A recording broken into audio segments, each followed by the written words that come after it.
Is everybody around for the service? Pravina Mataji, Sonika Mataji, Lata Mataji, everybody? है माताजी सब है। Okay, Hare Krishna Mataji, thank you for the confirmation. So 15.19 and 15.20 देखते हैं हम कितना ले सकते हैं।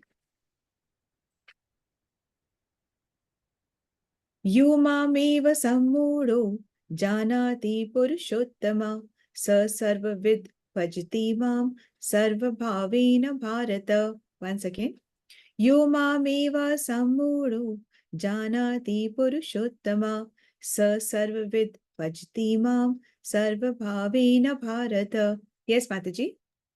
हरे कृष्ण माता जी, दंडवत प्रणाम सभी को।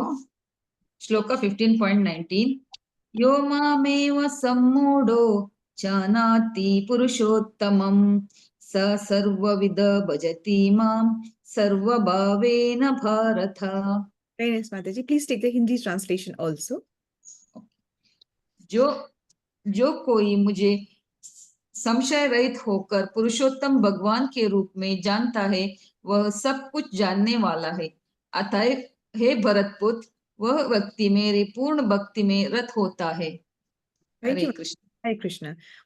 15.20 इति गुह्यतमं शास्त्रम् इदमुक्तं मया नघ एतद् बुद्ध्वा बुद्धिमान् स्यात् कृतकृत्यश्च भारत। Once again.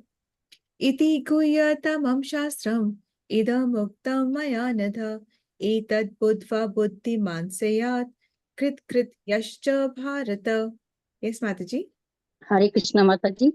इति गुह्यतम शास्त्रम इति मुक्तम मया अनत एतत् बुद्ध्वा बुद्धिमान स्यात् कृतकृत्य च भारत। हरे कृष्ण माताजी, दंडवत प्रणाम। Mataji, please take the Hindi translation also. हे अनंत, यह वैदिक शास्त्रों का सर्वाधिक गुप्त अंश है जिसे मैंने अब प्रकट किया है। जो कोई इसे समझता है वह बुद्धिमान हो जाएगा और उसके प्रयास पूर्ण होंगे। हरे कृष्ण माताजी। Hare Krishna Mataji. Thank you, Mataji. Sonika Mataji, let's do both the shlokas. Yo mameva sammudho janati purushottamam sa sarvavid bhajati mam sarvabhavena bharata. हरे कृष्ण माताजी।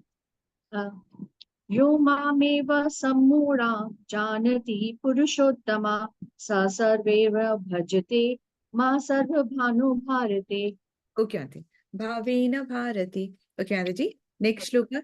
Iti guhyatamam shastra. Together karte hain. इति गुह्यं तं Shastram. Iti idam muktam maya nadha. इति गुह्यं तं शास्त्रम् इति मुक्तं मया धनम्। Maya nadha. Okay, Mataji. Etat budhva buddhi mansyat. बुद्धिमान Syat. Krit yascha bharata. कृत पृष्ठा Bharat. Okay, Mataji. Thank you so much, Mataji. Beautiful. So, now we have come to the last two shlokas of Srimad of 15 chapter. ये दोनों एक दूसरे के पूरक ही हैं। 20 में बहुत ज्यादा कुछ नहीं था, 19 ही सब कुछ है। 20th just complete करा है श्लोका को. That's why I've taken it together. 15.19 को हम समझते हैं एक बारी।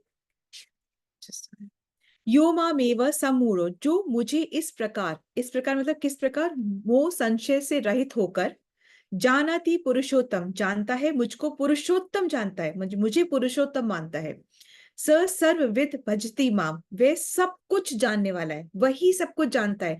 जिसने मुझे पुरुषोत्तम मान लिया, समझ लिया, जान लिया बिना डाउट के, नो डाउट एट ऑल, संशय नहीं होना है कहीं बिल्कुल भी, जिसने वो मान लिया एक्चुअली में, और वो मान करके फिर वो मेरी भक्ति कर रहा है कि जो कुछ है कृष्ण है, कृष्ण ही पुरुषोत्तम है, बाकी क्षर और अक्षर जीव हैं, कृष्ण ही पुरुष, जो ये मान करके मेरी भक्ति कर रहा है, सर्वभावेन भारत, सभी प्रकार के भारतवर्ष, मतलब जो मुझे सब कुछ जानकर के भक्ति कर रहा है वो सब कुछ जानने वाला है। 20 देखेंगे।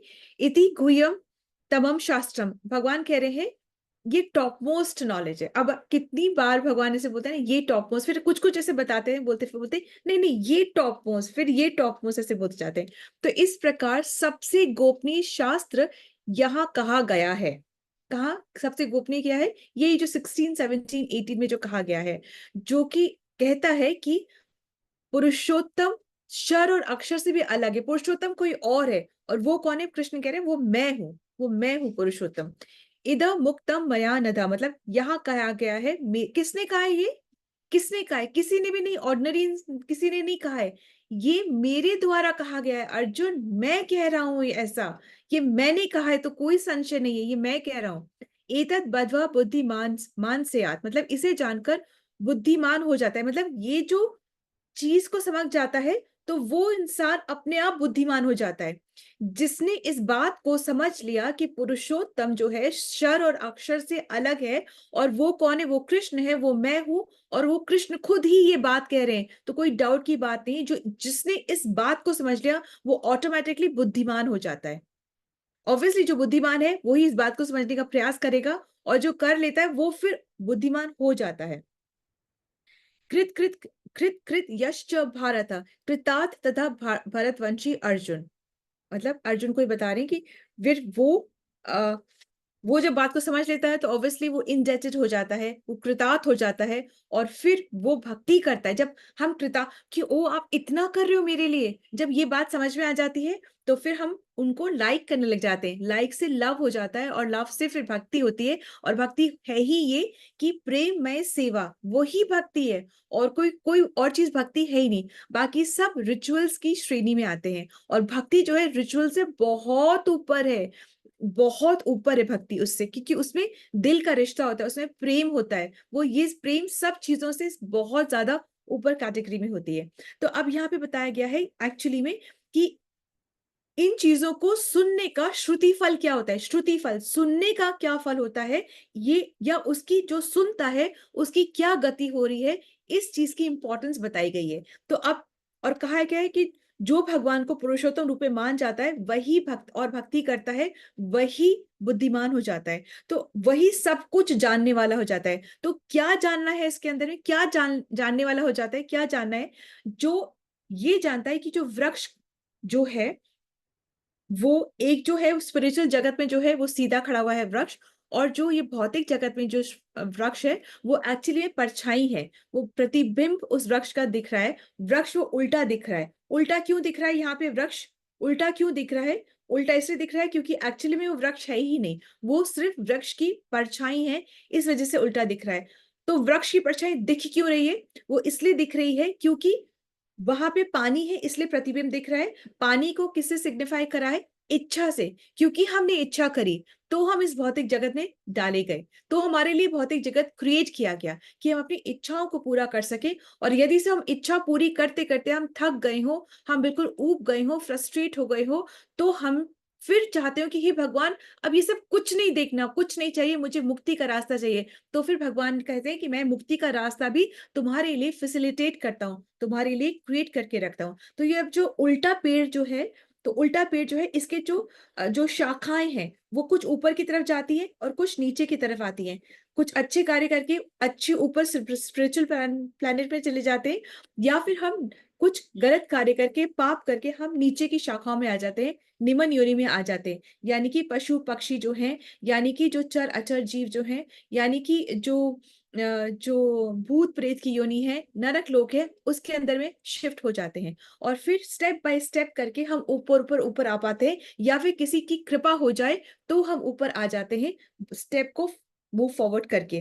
तो कहने का तात्पर्य है कि जो शाखाएं हैं वो टहनियां ऊपर भी है, मतलब ब्रांचेस ऊपर भी है और ब्रांचेस नीचे भी हैं। इसके जो पत्ते हैं वो वेद हैं, जो पत्ते हैं वो वेद है। और ये जिस तरीके से पेड़ पानी से पोषित होता है, ये जो ऊपर जाना नीचे जाना, जो प्रतिबिंब वाला पेड़ जो है, ये जो उलझन जो है पूरी, ये किससे पोषित होता है? ये 3 गुणों से पोषित होता है। कभी हम सद्गुण में होके काम करते हैं ऊपर, कभी हम रजोगुण में काम करके रहते हैं उधर ही रहते हैं, कभी हम तमोगुण में तो नीचे डाउनफॉल हो जाता है। तो ये जो हम ब्रांचेस से ऊपर नीचे छलांगे लगाते रहते हैं, ये सतो अपने 3 गुणों से जो कार्य करते हैं उनकी वजह से ये लगाते हैं।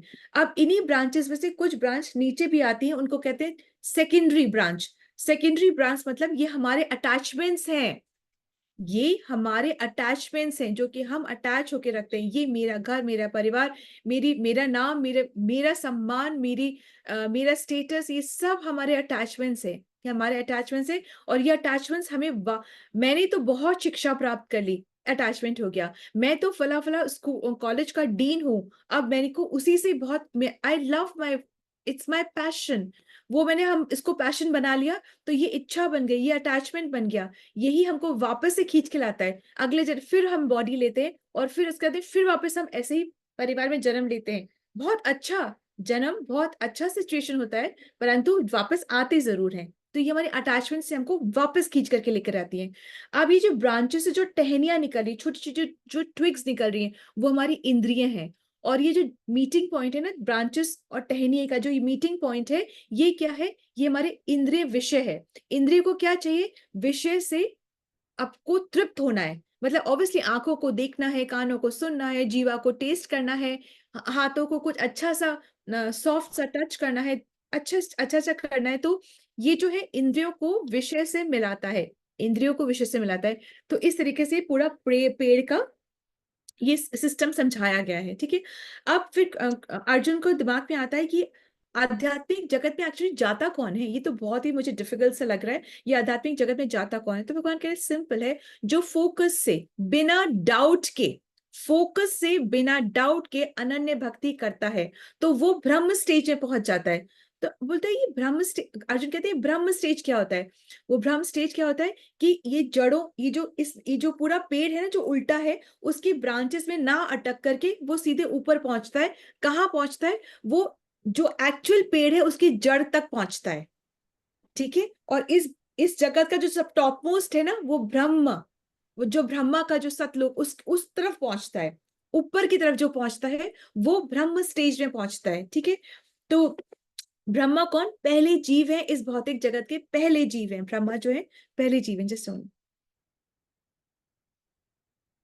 तो अब ये पेड़ जो है ना एक्चुअली में बहुत विशाल है अर्जुन, इसको बहुत विशाल है, ना इसका आदि है ना इसका अंत है। तो इस पेड़ को जानने समझने उलझने की बजाय इस पेड़ को ज्ञान और वैराग्य से इस पेड़ को काटना है। कोई मनुष्य जो है वो ये जान ही नहीं सकता कि मेरे कितने जन्म हो चुके हैं और आगे मेरे कितने जन्म होंगे। Nobody can know. किस कुछ कुछ चीजें भगवान अपने हाथों में रखते हैं, ये इसका हर चीज नहीं बताते।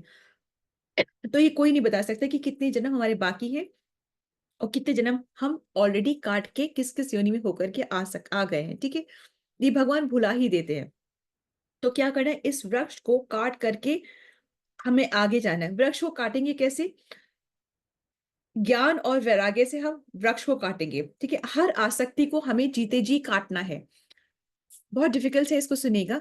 हर आसक्ति को, जो हमने मोह बना रखा है ना, हर आसक्ति को जीते जी काटना है। जो जीते जी मोक्ष प्राप्त करता है वो ही मर के भी मोक्ष प्राप्त करता है।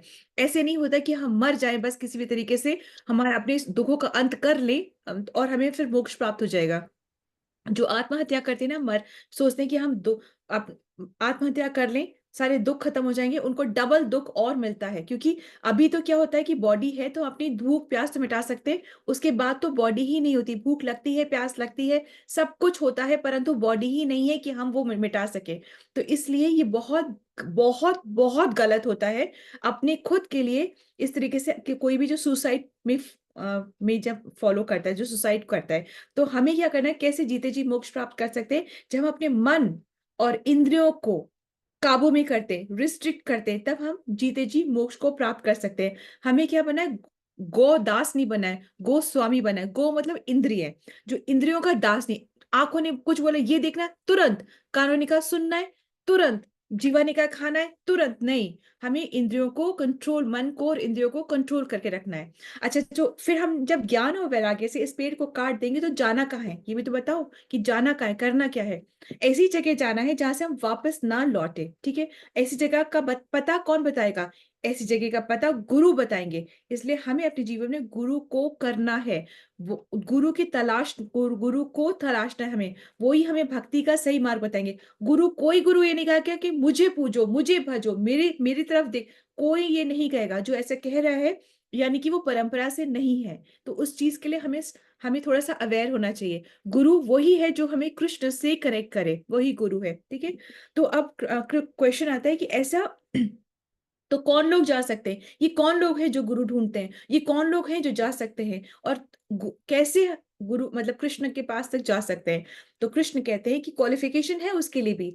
क्वालिफिकेशन क्या है? जो झूठी प्रतिष्ठा से रहित है, उसको अपना मान सम्मान नहीं चाहिए। जैसे त्रिनादपि सुनीचेन तरोरपि सहिष्ण अमानी न मान देना कीर्तने सदाहरि, अपने मान अपनी प्रतिष्ठा की लालसा लौल्यम नहीं रखना है, परंतु वो दूसरे को जरूर देना है, ठीक है। और स्पेशली अगर वैष्णव है तो जरूर जरूर जरूर देना है। सेकेंडली क्या है? मोह या इल्यूजन से दूर रहना है।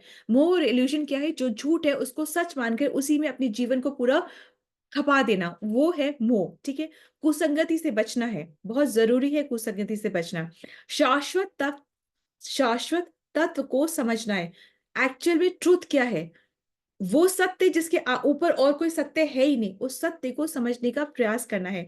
अपनी भौतिक कामना जो है उसको नष्ट करनी है, द्वंद्वों से दूर होना है। सुख है तो हम नहीं कर सकते भक्ति, दुख है तो नहीं कर सकते, आज खुश है तो नहीं, आज शरीर में कुछ दिक्कत है तो नहीं, कल आज हम बहुत फिट फील करें तो आज तो हम ट्रैकिंग पे कुछ नहीं, कुछ नहीं। द्वंद्वों से मुक्त होना है। Mind you, I am not, मैं किसी को वो पिन पॉइंट नहीं कर रही हूँ, दिस इज लाइक द्वंद्वों से मुक्त होना है। हर स्थिति में हमें भक्ति करनी ही करनी है, और शरणागत होकर करनी है। बहुत ही हम्बल स्टेज में भक्ति करनी है। हम किसी की बात तभी मानते हैं जब हम उसके शरणागत हो जाते हैं। तो कृष्ण कह रहे मेरी बात मानो और शरणागत होकर के मेरी बात मानो, तभी ये जो रिफ्लेक्शन और जो वृक्ष है उसको हम काट सकते हैं। उसके बाद फिर भगवान ने अपने लोक के बारे में बताया कि जहां तुम आओगे उसके बारे में भी तो सुनो ना, कि कैसा मेरा लोक कैसा। तो बोलते हैं वहां सूर्य और चंद्रमा से प्रकाश नहीं होता, मतलब कि प्रकाश जो है वो सूर्य या चंद्रमा पे डिपेंडेंट नहीं है। तो फिर वहां प्रकाश कहाँ से आता है? भगवान कहते हैं वहां मेरी ही जो इफल्जेंस है, जो मेरी ही जो ब्रह्म ज्योति है, उसका इतना तिनका मात्र वहां पर इतना प्रकाश होता है कि वहां पे ऐसा नहीं कि सूर्य चंद्रमा नहीं है, सब है वहां पर, परंतु वहां पर उसकी उस पर डिपेंडेंट नहीं है, प्रकाश उस पर डिपेंडेंट नहीं है, ठीक है। तो और इंपॉर्टेंट बता रही कि जो वहां पर जाता है वहां से वापस नहीं आता। और वो जगह कौन सी है? वो जगह भगवान बता रहे वो वैकुंठ है। भगवान अभी वैकुंठ की बात करें, कह रहे वो वैकुंठ है, वहां पे कोई कुंठा नहीं है, वहां पे आध्यात्मिक शरीर मिलता है, और वहां पर जन्म मृत्यु जरा व्याधि कुछ नहीं है, वहां आध्यात्मिक शरीर मिलता है। अब वेरी इंपॉर्टेंट है कि क्यों हम इस संसार में फंसे हुए हैं? क्योंकि हम अपने मन और इंद्रियों की वजह से संसार में फंसे हुए हैं। कैसे? मन और इंद्रियों को संतुष्ट करने में जो मनुष्य है वो संघर्ष करता रहता है, मेहनत करता रहता है। मन को क्या है? मान चाहिए, मन को क्या है? प्रतिष्ठा चाहिए। तो उसको पूरी करने के लिए एक्चुअली जो बेसिक जीने के लिए जो थोड़ी थोड़ी सुविधा चाहिए ना, वो सुविधा हमको आराम से भी हम कमा सकते हैं, परंतु हमारा जो मन है, जो इंद्रियां हैं, बहुत चाहिए। तो इस वजह से बहुत संघर्ष करता है, और संघर्ष करते करते अपनी भक्ति का पथ, जिस वजह से उसे जीवन मनुष्य योनि में आया है, वो वजह ही वो भूल जाता है। क्या वक्त ही नहीं मिलता है? तो उसको लगता है जब मैं कमा लूंगा, जब प्रतिष्ठा हो जाएगी, जब नाम हो जाएगा, जब इतना बड़ा घर हो जाएगा, तब मैं सुखी हो जाऊंगा। वो ये भूल जाता है कि सुख उसमें है ही नहीं, ये सब क्षणिक सुख है। सुख किसमें है? भक्ति में है, भगवान की भक्ति में सुख है। मन को कंट्रोल करने में सुख है, मन को खुला छोड़ देने में सुख नहीं है, अध्यात्म में सुख है। वो ये भूल जाता है। अब मन जब एक शरीर से जब दूसरे शरीर में जाता है, तो अपने साथ में मन, बुद्धि और अहंकार तीनों जन साथ जाते हैं। मन की अपनी खुद की इंद्रियां भी है, ये तो बाहरी इंद्रियां हैं, परंतु मन की भी अपनी अंदरूनी इंद्रियां भी हैं। ये मन और जो इंद्रियां हैं, जो अंदर का जो मन है, जो अंदर की जो इंद्रियां हैं, ये एक्चुअली में परमानेंट है, ये कभी बदल ही नहीं रही हैं। ये जन्मों से आ रही हैं, और जब जितने हम जन्म लेते रहेंगे, या वैसे अव्वल तो ले ही ना, पर लेते रहेंगे, तो ये वही मन, वही इंद्रियां, वही बदल नहीं रहा है, वही साथ चलते रहेंगे, ट्रांसफर होते रहेंगे। जिस प्रकार से वायु के संग सुगंध चलती है, दिखती नहीं है, उसी प्रकार से मन के साथ उसकी इंद्रियां ट्रांसफर होती रहती हैं और चलती रहती है। और यही पूर्व जन्म के, इसको कहते हैं पूर्व जन्म के संस्कार है। क्यों किसी को कुछ अच्छा लगता है, क्यों किसी को कुछ दूसरा अच्छा लगता है, ये पूर्व जन्म के संस्कार संग में चलते हैं। ठीक है, क्यों किसी के लिए भक्ति आसान है और क्यों किसी के लिए बहुत डिफिकल्ट है, क्यों किसी के लिए माला बहुत जल्दी हो जाती है, क्यों किसी को बहुत टाइम लगता है 1 से 2 पे भी आने में। क्यों? ये पूर्व जन्म के संस्कार है। जो मूर्ख लोग होते हैं वो ये चीज को नहीं समझ सकते कि ये सब एक्चुअली हो क्या रहा है। बोले कट द क्रैप, वो क्या बोलते हैं, कट द क्रैप। हमें ये सब में कोई इंटरेस्ट नहीं है। जो मूर्ख होते हैं वो समझना ही नहीं चाहते। वो सिर्फ क्या करते हैं, वो सिर्फ जो प्रकृति ने ये जो हमें शरीर दिया हुआ है उसके अधीन होकर के सारे कार्य करते हैं, शरीर को भोग में ही लगा करके रखते हैं। ठीक है, परंतु जो योगी है, योगी कौन है? जो सिर्फ एक्सरसाइज कर रहा है वो योगी नहीं। जो योगी कौन है? जो प्रयास कर रहा है आत्म साक्षात्कार के लिए। आत्म साक्षात्कार मतलब होता है सेल्फ रियलाइजेशन। मतलब कि ये समझना कि मैं कौन हूं, कहां से आया हूं, वापस कहां जाना है, और इस वहां जाने का प्रोसेस क्या है। जिसको कहते हैं आत्म साक्षात्कार। इंग्लिश में इसको कहते हैं सेल्फ रियलाइजेशन। आत्मा के बारे में जानना उसको कहते हैं। ठीक है, और ये जानना, ये कहां से जानेंगे? व्हाट्सएप में जो सुबह से मैसेजेस आते हैं उससे नहीं, बिल्कुल भी नहीं। आधे से ज्यादा मैसेजेस तो कृष्ण ने कहा, कृष्ण ने कहा, कृष्ण ने कभी कहा ही नहीं ऐसे। Never ever. इतने सारे हमें बिल्कुल भ्रमित कर देते हैं, सोचते हैं कृष्ण का नाम लेकर के कुछ भी बोल देंगे। ऐसा नहीं है। कृष्ण ने क्या कहा ये सिर्फ भगवत गीता और श्रीमद् भागवतम में है। खुद से खोले, पढ़े और आचार्यों की वाणी से उस चीज को समझे। फिर भगवान बताते हैं कि तुम बाय द वे ये बता दूं आपको कि भगवान कह रहे हैं ये कि तुम जो इंद्रिय तृप्ति, आंखों को, ये कान को क्या चाहिए, जो इंद्रिय तृप्ति के लिए जो तुम भोग करते हो, वो भोग की व्यवस्था जो है वो भी मैं ही करता हूं। मेरे ऐश्वर्य से ही तुम भोग भी कर पा रहे हो। कैसे? सूर्य का तेज मैं हूं। जो सूर्य से जो प्रकाश है, सूर्य ना हो तो जीवन ही नहीं है, तो सूर्य का तेज मैं हूं। चंद्रमा की जो शीतलता है, जो रस है, सब कुछ वो मैं हूं।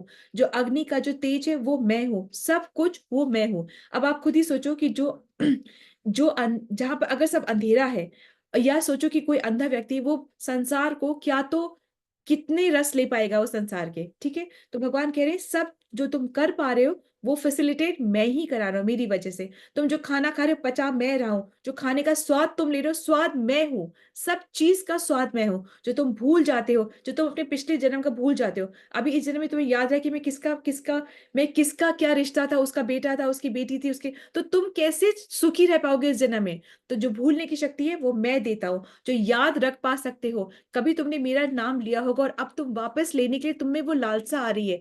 क्यों अट्रैक्शन आ रहा है? क्योंकि तुमने कभी उसको टेस्ट किया है।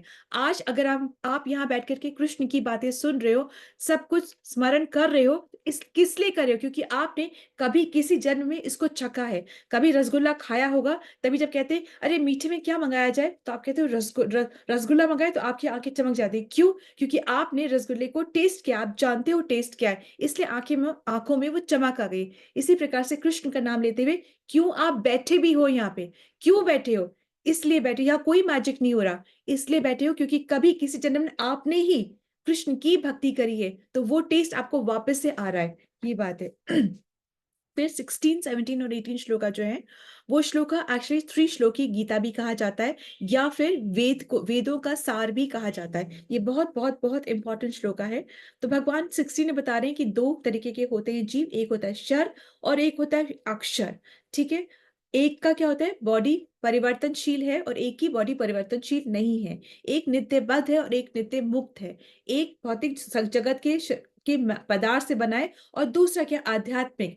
आध्यात्मिक उसका सत चित और आनंद उसकी बॉडी है। उसके आत्मा और उसके शरीर में डिफरेंस नहीं है। जब वो मैं बोलता है वो कंप्लीट मैं ही है। हम मैं बोल रहे तो हम मैं आत्मा है, ये मेरा हाथ है, ये मेरा सर है, ये मेरी आंखें हैं, आत्मा की, ये अभी शरीर मिला हुआ उसकी बात हो रही है। तो ये 2 अलग अलग है। ठीक है, आप इसकी बातें 17 में भगवान ने कहा है कि इन दोनों क्षर और अक्षर से भी ऊपर कोई है। वो कौन है? वो परमात्मा है, परम पुरुष है। और परमात्मा सबके हृदय में बैठा हुआ है, सबके हृदय में। फिर 18वें में कह रहे हैं भगवान कि मैं ही डिस्क्लोज कर दिया, मैं ही परम पुरुष हूं। परम पुरुष मतलब सबसे श्रेष्ठ, वो मैं ही हूँ। ठीक है, अब 15.19 में देखते हैं कि भगवान ने कहा है कि सब कुछ जानने वाला, सब कुछ जानने वाला मतलब कौन, क्या जानने वाला, कि इलेक्शंस कहाँ हो रहे हैं, कौन कौन कैंडिडेट खड़ा हो रहा है, किसकी ज्यादा वो है कि कौन जीतेगा, ये पता है कि आज बारिश होगी कि नहीं होगी, ये पता है कि अभी विंटर जो सीजन आएगा उसमें क्या कलर ट्रेंडिंग है, क्या आउटफिट ट्रेंडिंग होगा, क्या, ये सब जानने वाला की बात नहीं हो रही है।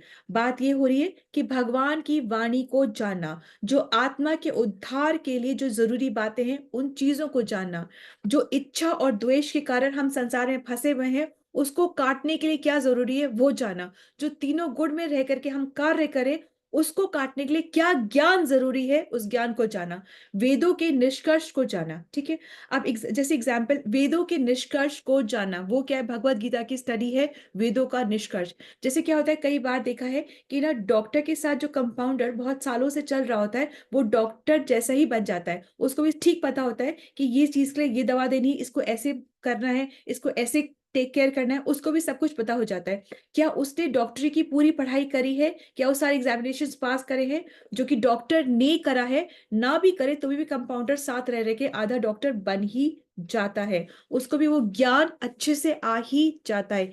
इसी प्रकार से जब हम ये चीज जान जाए तो कि कृष्ण ही पुरुषोत्तम है, तो और उसी को जान के हम जब भक्ति करते हैं और जब हम ये जानते हैं कि परमात्मा कण कण में बसता है और परमात्मा कृष्ण ही चंद्रमा, कृष्ण ही सूर्य, कृष्ण ही पाचन शक्ति, कृष्ण ही हमें भुलाने वाला है, कृष्ण ही हमें याद दिलाने वाला है, कृष्ण की वजह से सारे जो ग्रह हैं ऑर्बिट में अपनी अपनी जगह पे घूम रहे हैं, कौन जाके उनको फिक्स कर रहा है, कौन जाके उनको मेंटेन कर रहा है, कौन जाके उनको देख रहा है कि इक्वी डिस्टेंस पे है।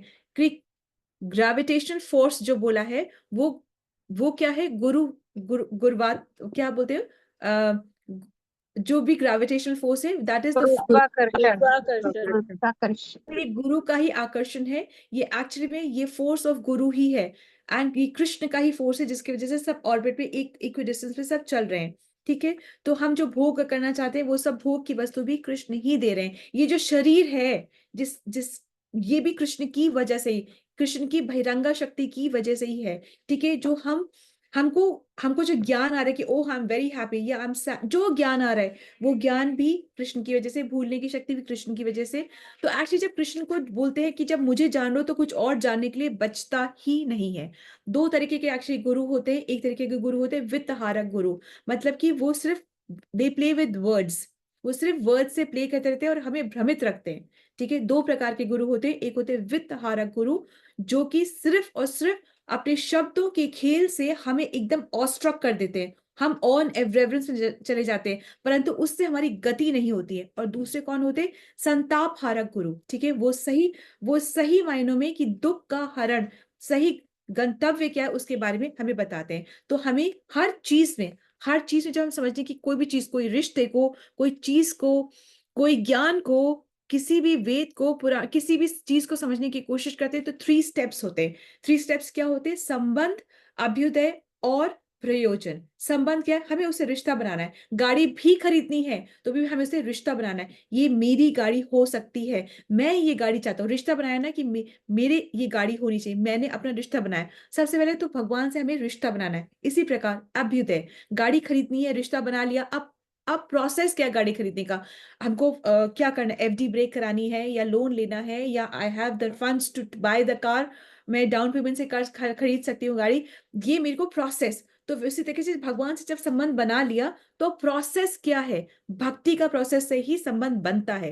प्रोसेस वही है, प्रेम में भक्ति से ही, प्रेम में सेवा से ही प्रोसेस या संबंध बनता है। लास्ट क्या है, प्रयोजन, मतलब ये करने का गोल क्या है, गाड़ी को खरीदने का गोल हो सकता है कि अच्छा ठीक है अब मैं आराम से ऑफिस जा सकती हूँ, आराम से जब चाहे मैं अपने घर वालों को लेके मंदिर जा सकती हूँ, जो भी कुछ हमारा गोल है, या हाईवे पे हम आराम से जा सकते हैं, अब तो बहुत जल्दी पहुंच जाएंगे दिल्ली। तो जो भी हमारा गोल है, इस तरीके से हमें भक्ति करने का, भगवान से संबंध बनाने का गोल भी जरूरी आना चाहिए। हमें पता होना चाहिए कि हमें कहाँ जाना है, स्वर्ग जाना है, वैकुंठ जाना है, या भगवान का प्रेम चाहिए, या कहाँ जाना है ये गोल, हाँ, या हमें सिर्फ मान प्रतिष्ठा चाहिए, सब कुछ का गोल सेट होना चाहिए, तभी हमारे कार्य में वो शुद्धि, वो फेथ आता है। ठीक है, और कहने का तात्पर्य ये है कि ये सब के बावजूद भी जो सिर्फ प्रसाद खाता है, भगवान ने कहा है कि जो सिर्फ मुझे भोग लगा के प्रसाद खाता है, सिर्फ खाना ही नहीं, सब कुछ का मुझे अर्पित करके जो लेता है वो बिना कंप्लेनिंग, विदाउट कंप्लेनिंग, जो सब कुछ मुझे अर्पित करता है, कुछ भी, एनीथिंग एंड एवरीथिंग, सब कुछ मुझे, सब, एक फोन लिया है ये भी मुझे समर्पित कर दो। इसमें तुम, ये फोन तब वैलिड है जब तुम इस फोन में कुछ लेक्चर्स भी सुन रहे हो, जब कुछ आरतीस भी देख रहे हो, तो ये फोन वैलिड है। सिर्फ और सिर्फ खाली बातों के लिए, चर्चा के लिए, परपंच के लिए फोन नहीं है। अगर ये फोन का आपने ये यूज करे तो ये फोन भी स्पिरिचुअल बन गया। तब भगवान कहते हैं हर चीज को मुझे अर्पित करके फिर प्रसाद के रूप में लो, तभी भी तुम मुक्त हो, सभी पापों से मुक्त हो जाओगे। ये सभी पापों का मतलब है कि जो पहले प्रारब्ध के थे तब, जो अभी आप कर रहे हो तब, और आने वाले जो आप भुगतोगे उससे भी आप सबसे मुक्त हो जाते हो, यदि से आप प्रसाद के रूप में सब चीजों को ग्रहण करते हो।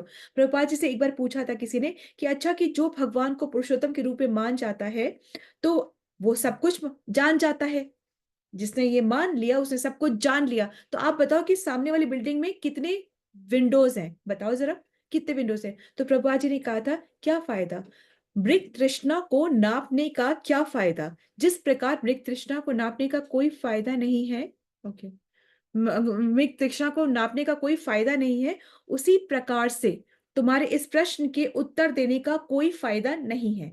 ठीक है, ऐसा प्रभुपाद जी ने कहा था। तो अब जिस तरीके से so we are just crossing the time, I will just make it a little shorter. किसी प्रकार से कुछ बोलते हैं, ओ तुम लोग कृष्ण को मानते हो ना, तो हम लोग तो किसी और को मानते हैं। तो एक्चुअली हम लोग तुम लोग कुछ है ही नहीं, भगवत गीता सब लोग के लिए है। सब लोग भगवत गीता पढ़े, सच को पहचाने, अपने गंतव्य को समझे और वहां के लिए चेष्टा करें, प्रयास करना बहुत जरूरी है। ठीक है, सो अब हमारे पास और एक्चुअली समय बहुत कम है, तो अपने टारगेट को अचीव करना होता है, समय बहुत कम है। सिर्फ सूखा चिंतन से कुछ नहीं होगा। हाँ, फ्रॉम टुमारो, कल से हम उठेंगे, कल से हम करेंगे, इस सूखा व्यर्थ का चिंतन से हम अपना ही बुरा कर रहे हैं और किसी को कुछ नहीं हो रहा है। ठीक है, जो सुनता है श्रद्धा से, जो श्रद्धा से सुनता है, उत्कंठा से सुनता है, मतलब कि लेटे हैं, बैठे हैं, चाय भी चल रही है, बातें भी चल रही हैं, दो काम भी चल रहे हैं, उससे हमारा कोई परिवर्तन नहीं होगा। Kindly do not waste time. Best is कि आप फिर चाय ही बना लो, फिर आप अपना जो कार्य करना है वो ही करो, आराम करना है फिर आराम ही कर लो। ऐसे लेटे उत्कंठा, सीधे बैठना है, सीधे बैठना है एकदम, जो कंठा, जो अपना जो नेक है वो स्ट्रेट रखना है, बैक स्ट्रेट रखनी है। इतना अलर्टनेस से जब हम सुनेंगे तब हमें ज्ञान आता है, और जो ज्ञान भगवान फिर रिवील करते हैं। भगवान भी तो देखते हैं ना कि कितना सुनने की हमारी श्रद्धा है, फेथ है। जब है, देखते हैं ना, तो फिर अज्ञानी क्यों ना हो, आप अनपढ़ क्यों ना हो, मूर्ख क्यों ना हो, अंधा बहरा कोई क्यों ना हो, भगवान ऑब्वियसली वो जो है ज्ञान को रिवील करते हैं। भगवान की जब इच्छा होती है वो रिवील करते हैं, तब उससे पहले हम कितना ही पढ़ सुनना चाहें कुछ नहीं फर्क पड़ता। ठीक है, सो बहुत जन्मों के बाद, बहुत जन्मों के बाद ऐसा होता है कि कोई एक जन्म में हमें वो ज्ञान आता है, हम कृष्ण के नाम को पकड़ सके और आगे। एक्चुअली तो इतने में देख लो, बस हैंडफुल है वो ही इसकी प्रयास भी करते हैं, बाकी तो आप नजर दौड़ा के देखो कोई करता भी नहीं है। तो अगर आप कर रहे हो तो आपको बहुत फॉर्चुनेट हैं आप। ठीक है, सो आई जस्ट क्विकली,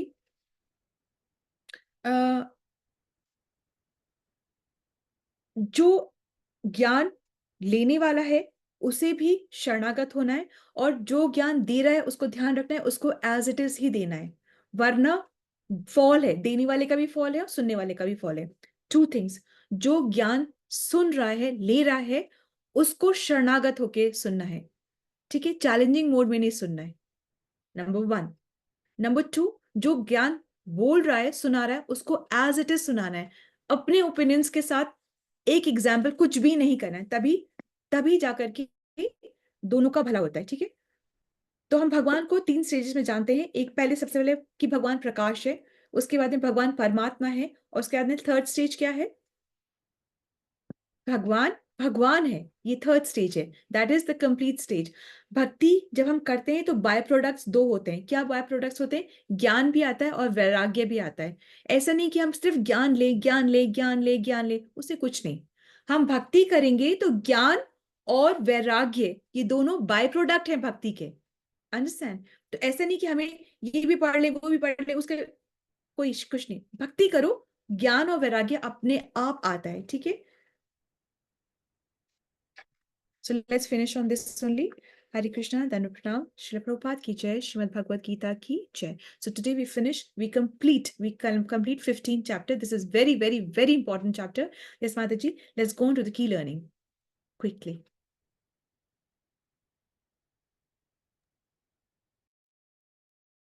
माता जी, श्रुति माता जी तो नहीं दिख रहे, योगिता माता जी कर सकते हैं। हरे कृष्ण। माता जी ने तो आपको दंडवत प्रणाम। मेरी आवाज आ रही है? हाँ जी माता जी। हरे कृष्ण।